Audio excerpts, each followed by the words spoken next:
My name's Hayley Gould and I've been living here since June 2024. My name's Harley and I've been living here nearly 2 months maybe. At an early age, like school, was diagnosed with ADHD and Tourette's syndrome.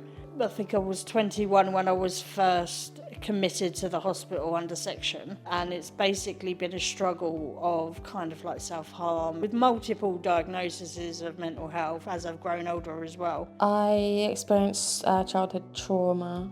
I first went into mental health services when I was about 7, and then I went back to mental health services when I was about 15. I have OCD symptoms, which I have had since I was about 7. And then when I was 16, I got diagnosed with anorexia.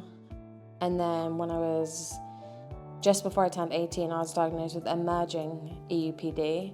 And then in 2018, I was diagnosed with complex PTSD. So I've been out nearly 6 years now, which is the longest I've ever been out.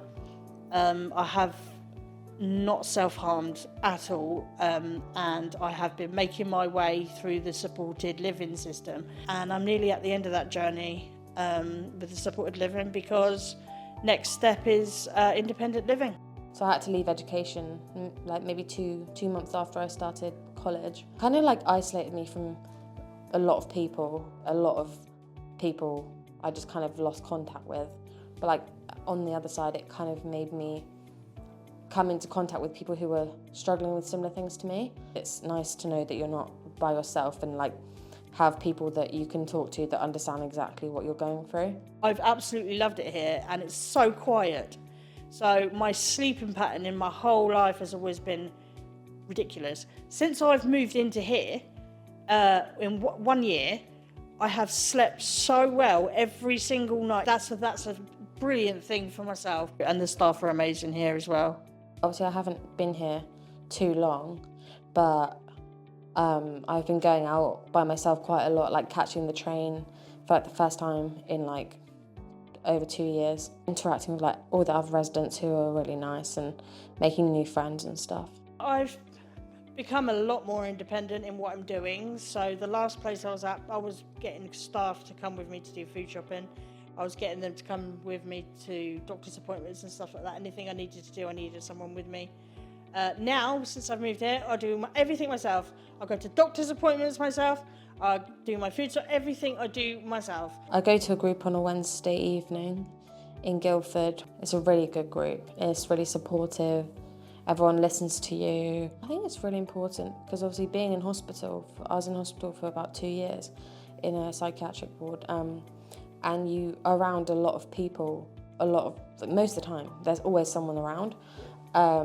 So it's nice to kind of continue that. My socialising kind of is with my family, but it's also work as well, my voluntary job. So that keeps me on my toes, and I get enough.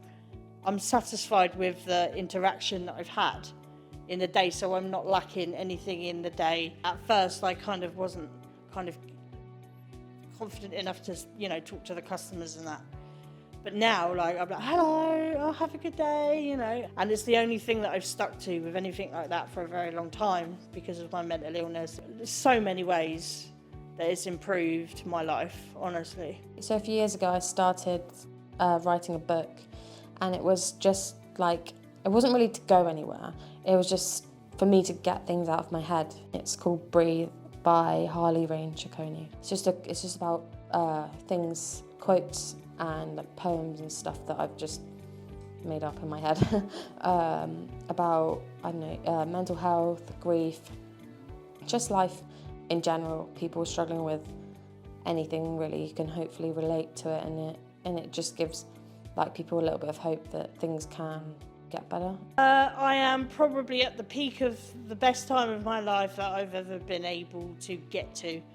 I'm free from so many things, and it's only happened because I've had the support that I've had from supported living. Being here is really helping me because I can talk to the staff whenever I need to. She's working really hard, and she's fitted in really well with the other residents that live at Woodham Road. We're really proud of her.